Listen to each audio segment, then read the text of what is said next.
Good morning, ma'am. Today I will discuss about the Elizabethan drama with you. So, the Elizabethan age is considered the golden age for literature because so many prose, so many sonnets, so many poetries, dramas were written in this time. And Queen Elizabeth loved literature, she loved poetry. That's why the literature prospered in her age. She was a fair ruler.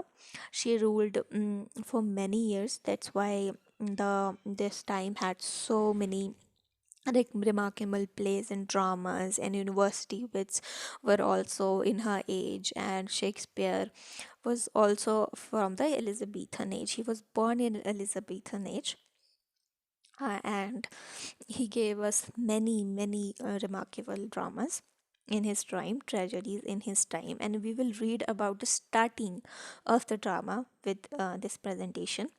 Um, in this time, people wanted entertainment, but they just do not want the miracle morality or interludes. They wanted something that they could connect to. They could connect to. They could influence with. They could connect with. People wanted romance, comedy, tragedy, simple entertainment, not just religious entertainment. They wanted someone like Thomas Haywood, who had gone one step further by taking drama away from its religious background and connect and making it a simple secular entertainment. Now we will discuss about the academic drama. In the Elizabethan time, there were two main places where dramas were played or were written. That was the academic dramas and the native realistic and romantic dramas. The academic dramas had an influential of Latin rather than Greek. They had the influence of Plato and Terence in their comedy plays, and they had an influence of Seneca, a Roman philosopher, on their tragical tragedies. So we will today discuss about academic drama and its two parts, the regular academic comedy and the regular academic tragedy. So first we will discuss about the regular academic comedy. So the first regular academic comedy, which was Ralph Royster Toyster, and it was modeled on Miles Glorious, a blissful soldier by Plautus, and it is performed sometimes shortly after 1580 with school students as actors. Here, for the first time, there was a real comedy divided into acts and scenes, and uh, it was it was about a lady who was in love with a soldier and was betrothed to him, and Ralph, who was misguided by Matthew McGree, his companion, to uh, mm, to come between them. It was a voice of English morality plays and the prayer side of Latin classic comedy. And the another play which was written in this time is a Garmer, Galter and Needle, written by undefined Mr. S, Master of Arts, in sometimes 1553, and it was first performed in the Christ College, Cambridge, and it was also a comedy, and it was influenced by Plautus and Terence. Now the third comedy we will discuss about is The Spouse. It is a prose, belongs to George Gascoigne in 1566, and and considered it was considered the first English comedy, and it was an influence from the Latin, but it was the first English comedy written in 1566. Now we will discuss about the regular academic tragedies like the Seneca. the first century AD Roman philosopher and dramatist who was the principal influence on the tragedies. He was his 10 tragedies, which was modeled on Amphilius, Cephalus, and Europeus, were translated into English between 1559 and 1581 and became the model for the English tragedy until the arrival of Shakespeare. It is under the influence of Seneca, the first English tragedy, Gorboduc, and the tragedy the tragedy of Faxer and Boxer was written jointly by Thomas Northen and Thomas Sackville. Other Seneca tragedy inspired by the success of Gorbic was written were Jocasta, Cosmode, and Celery, and Metamorphoses of author George Gascony and Francis Canthville, played in the Grey Inn in 1566. Now we will discuss about the native realistic romantic dramas. So the native people, they connected less with the dramas that was performed in the courts and the inn. So they started. So therefore, uh, the drama continued to be written and performed outside the academia, and it was an unbattled zeal. There were two types that were written: the popular native comedy and the popular native tragedy. The popular native comedy was more powerful than tragedy. It was a more powerful in it has the more powerful influence of the native language on it, and the comic playwrights were popular on stage. It does not have had any techniques, but it was it was working for them. Before the influence of classic academic drama began make itself felt, comic action were generally free from any completion. The popular playwriter writing for popular stage followed the technique of interludes, and they tried to produce series of lively humor scenes rather than well-made plays. Now the list uh, of these dramas are as follows. Number one is Clarendon and Redmita, Melamia, Peridia and Lucia, and Heptus, the Blue Knight, and the Forbia, Pessica, Philemon, and many other plays were played in the popular native comedy. Now we will discuss about popular native tragedy. The popular native tragedy present a mixture of serious action and biotic phrase. For example, Alphonse and Virginia in 1551, Hostres in 1567, and Canbibius in 1569. Written by R.B. Apelles, and Virginia is written by R.B. Apelles. Virginia is a dramatization of the story of a father, Virginius, who killed his daughter, named Virginia, to save her honor from a wicked judge, Appius. Um, Hostess, written by Jock Pickering, takes his history from the Europeus Oddest, but provides the worst example of vigorization of classic story. Mm, Can BBS, written by Thomas Preston, is crude mixture of leviter tragedy mixed full of pleasant mirth. Is described the left history of Cambius, king of paradise, from the beginning of his kingdom to his death. The conclusion. Elizabethan drama had a major role in developing the drama. Queen was had a major role in developing the drama. During this transition period between 1550 to 1585, drama moved into two parallel streams: the academic and the native.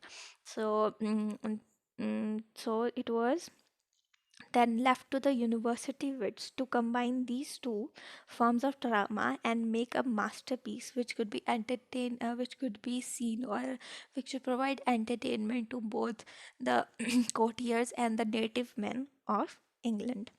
Thank you. Hello everyone, my name is Akash Thakur. Today's my topic is on Elizabethan prose and literary criticism.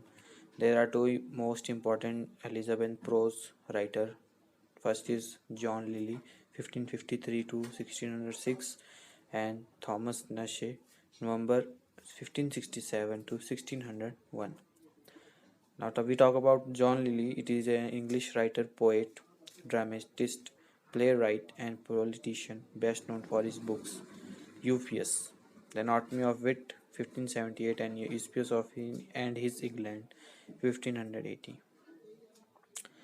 Uh, his originating to his first book is known as Euphuism. Lilly was much to be considered and remembered as a primary influence on plays of William Shakespeare and in particular the romantic comedies. Now we talk about Nashe is considered the greatest of the English Elizabethan pamphleteers. He was the playwright, poet, and satirist who is best known for his novel The Unfortunate Travels. Now other poet was George Putterham. He born 1529 and to 1590. He was a 16th century English writer and literary critic. He is generally considered to be the author of influential handbook on poetry, rhetoric, the art of the English in 1589. Next poet is Sir Thomas Eliot, 1496 to 1546. Eliot is the author of Governments of England. The book is a fine specimen of perfect combination between matter and manner. Eliot's style classical and is rather too much given to long sentences. He lacked the delivery classic plainness of his younger contemporary Escam. Next poet was George Cavendish. George Cavendish was wrote by the biography of Cardinal Wolsey. The Cavendish wrote the rhetorical style and is with no simplicity. Sir John Check. John Check actually composition was an in Latin. He wrote the heart of the Sediton and he's the road check shows himself as a vigorous in arguments and eloquent in impression. Sir Thomas Wilson main work of art of rhetoric in his book. He was the representative of earlier school of Elizabethan prose, born in Yorkshire and educated at St. John College, Cambridge. Escam became a teacher of Greek in 1540. He was appointed tutor to young Elizabeth 1548 and secretary to Queen Mary. His two chief work was Toxophilus in 1545 and the Schoolmaster. The first is a treatise dialogue form on archery and the next is to educational work containing some ideas were very fresh and entertaining. Aramus and Sir Thomas More. Aramus is born in 1466 to 1536, wrote The Praise of Folly in 1510, and he was living with his friend Sir Thomas More. Re- uh, Sir Thomas More written the first in Latin and translated into different European language.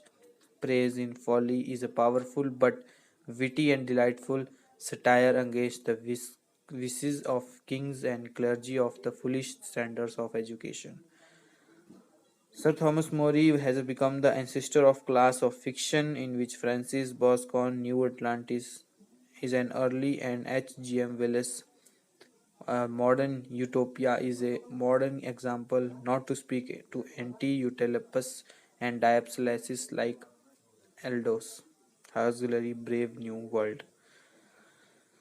Humanism. Due to mid-century, two most popular prose books were also produced under the impact of Reformation. One of these translated to English Bible by William Tyndale and Millis Cordell prepared between 1524 to 1539 and the other book was Common Prayer prepared by the direction of Cranmer, the Archbishop of Canterbury. The English Bible provided by the foundation of Authorized Version, which is appeared nearly in century later. With these sonorous rhythms, which largely Anglo-Saxon diction, Tyndale's Bible fixed a standard of good English which has a whispered appeal, recommended purity and simplicity of the language, criticism and knowledge. Other critics, however, the renewed the Shaline and Coleridgean contestation that literary experience involves a complex and profound form of knowing. In order to do, they have to challenge positivism in general. It is now respectable to maintain with the Valence, Stephen, and others that world is known through imaginative offenses and of the sort of the poetry celebrates and employs that is attributable to development far outside the normal containments of critics. Whether criticism will continue to aim in empirical executed or will turn in some new direction cannot be readily predicted for the emphasis idle and its century. The university are not themselves secure from attack. The history of criticism is a one of oscillation between periods and relative advance, when the imaginative freedom of Greek writers promotes the critics to extend their former conceptions, and periods when stringent moral and formal prescriptions are laid upon the literature. Now, an awareness of critical history suggests that development is now altogether new. For criticism stand now approximately where it did later 18th century when the Longinian spirit of expansiveness contested the sway of value and Pope.